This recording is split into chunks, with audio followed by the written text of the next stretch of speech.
слухаєте Радіо Лада в передачі «Наша правдива русинська історія».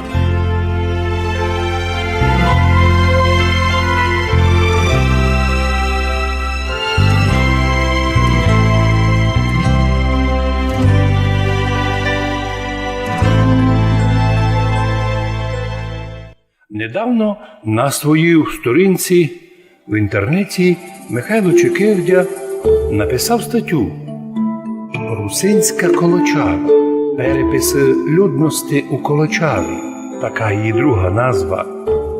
І він пише: «Колочава – одно з найпрекрасніших сіл у Русинському Подкарпаттю. У часи Австро-Мадярщини односилося воно до одного із 7 русинських комітатів регіону Мараморського комітата, теперка із село Міжгірського району. Напомнимо, що із 7 комітатів Австро-Мадярщини лише з 3 русинських комітатів була організована Республіка Русинська Подкарпатська Русь. 4 комітати волею суддів одійшли до сусідських держав. Дnes трудами місних активістів Колочава стала одним із найвеликих туристичних центрів Верховини під Полонинами. Тут фурт проходив всякі фестивалі, особливо красно, коли виводять вівці на полонини. Про то швидко знаємо ми, як у простому селі явилося тільки много музеїв і пам'ятників, особливо періоду Чехословацької республіки. Там є обща стара школа, єврейська школа, там ще суть музеї Колочавська узкоколія, Старое село, лінія Арпада, пам'ятники Духновичові, Шевченкові, Шугайові і так далі. Знаходяться вони всі на території нинішнього національного парка Синевір.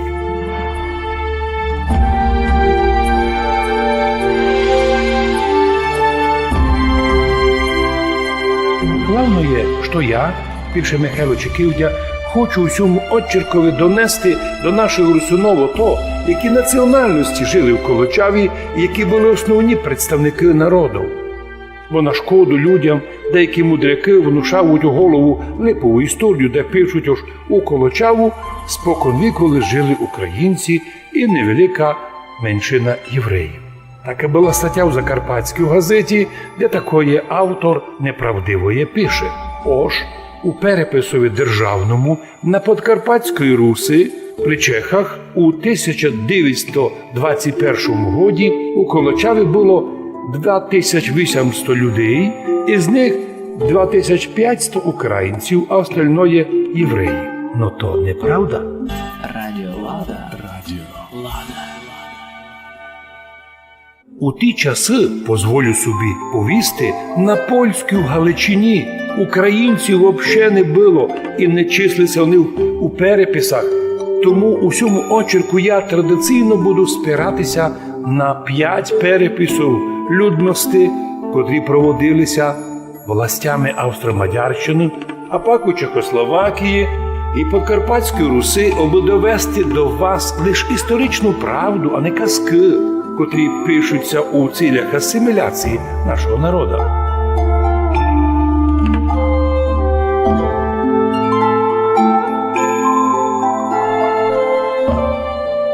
І от я представляю вам дані архівних документів проти казок нинішніх казкарів-істориків. Станом на 1880 рік у Колочаві було 87% русинов, 0,5% мадярів, 3,84% євреїв і німців почти 9%. Станом на 1910 рік, то ще Австро-Мадярщина у Колочаві, то є 108 років назад, русинів було 90%, мадярів 2,2%, німців 8,56%. У цьому переписі усі євреї, можливо, записалися швабами, пише Михайло Чекирдя, бо їх щось у переписі уже не є. Станом на 1921 рік у Колочаві коли вже була проголошена Русинська Національна Республіка Подкарпатська Русь у составі Чехословакії, то є 97 років назад, русинів було 88,9%, а от мадярів обсталося лише 0,07%, євреївся прибавило 11%.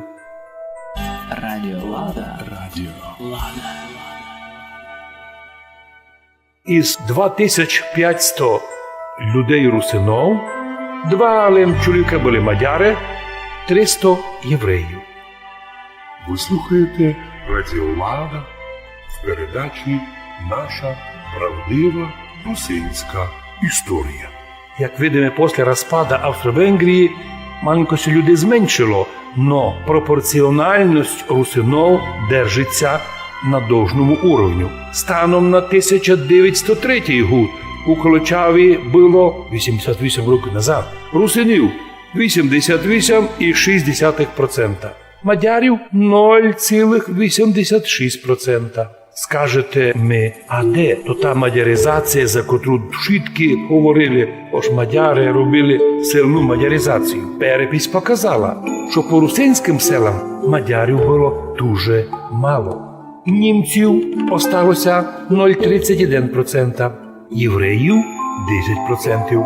Станом на 1941 год, 77 років назад, русинів прибавилося 91%, мадярів 1,3%, німців 0,32%, євреїв теж зменшилося 7%.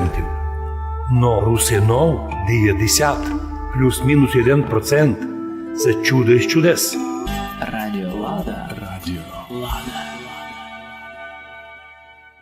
Ми можемо замітити в всіх переписах, що русинів усе було у своїх селах від 70 до 90%. Це значить, що русини і тоді Днеська тот процент удержують, і Днеська в Закарпаття, історична Подкарпатська Русь є національно-русинська. А русини в ній составляють титульну націю від 66% до 96%. Такого компактного проживання древнього народу русинов не є нігде в світі. Часть, перебравшихся в Закарпаття поза 45-го года українців і русських, теж часто утверждають, що їх діди теж колись були русинами. Но чомусь ці сини і внуки тих дідов не ганьбляться, що вони із їх же слов виявилися ворогами дідовими, отказавшись не лише від своєї тисячолітньої русинської національності, но ще й присвятили своє життя боротися з тими громадянами держави, які хочуть бути русинами, мирними, що і закон України дозволяє, і міжнародні конвенції предписують нашій державі ото. Ви слухаєте Радіо Лада в передачі «Наша правдива русинська історія». Вот чому Духновичого кредо «Я русин был, если буду, и несі актуально і живое», бо ми, русини Подкарпаття, реально нас около 800 тисяч, єсме тут і самі. Були, єсме і будемо русинами, владія русинським національним язиком, не вивченим у школі, а од мамки в сім'ї у середі русинського народу. А примітивна казка, що русини сторона за українців, не є науково доведена ніким. Ні один серйозний учений під таким фальшом не підпишеться. А лише прикриваються деколи чиновники псевдонаучними софізмами типа «русини – стара назва українців», а «вать русини» – це назва українців Австро-Мадярщини не більше. Дві фрази і вшитка наука. Но раз так, чому нині чиновники злочинно воюють із русинами, рахуючи їх за ненадіжних, а деколи й за ворогів? У многих державах нині заборонено русинам вивчати свій материнський язик. У деяких невозможно, а у деяких уже не є кого.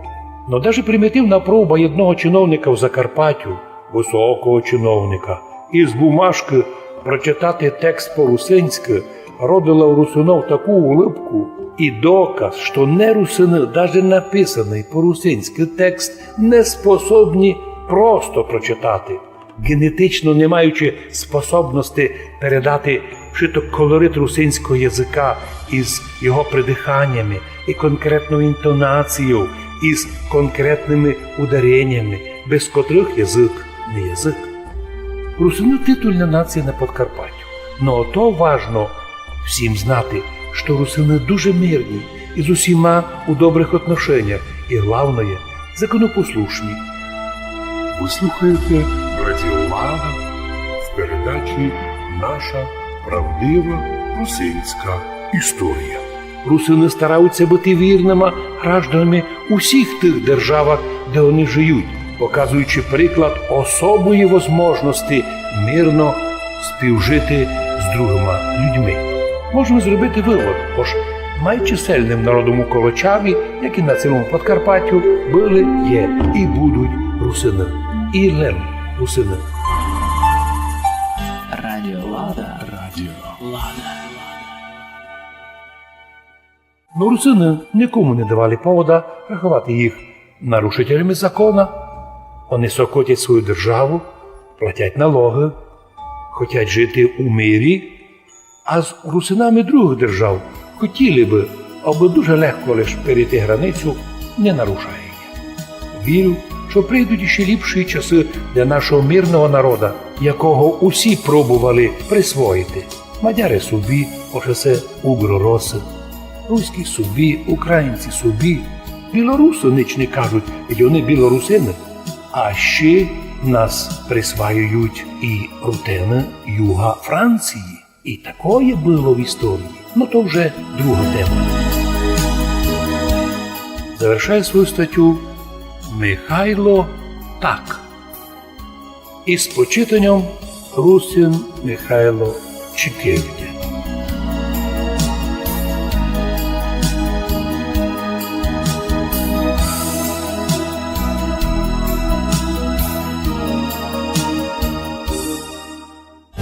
Радіо Лада. Радіо Лада.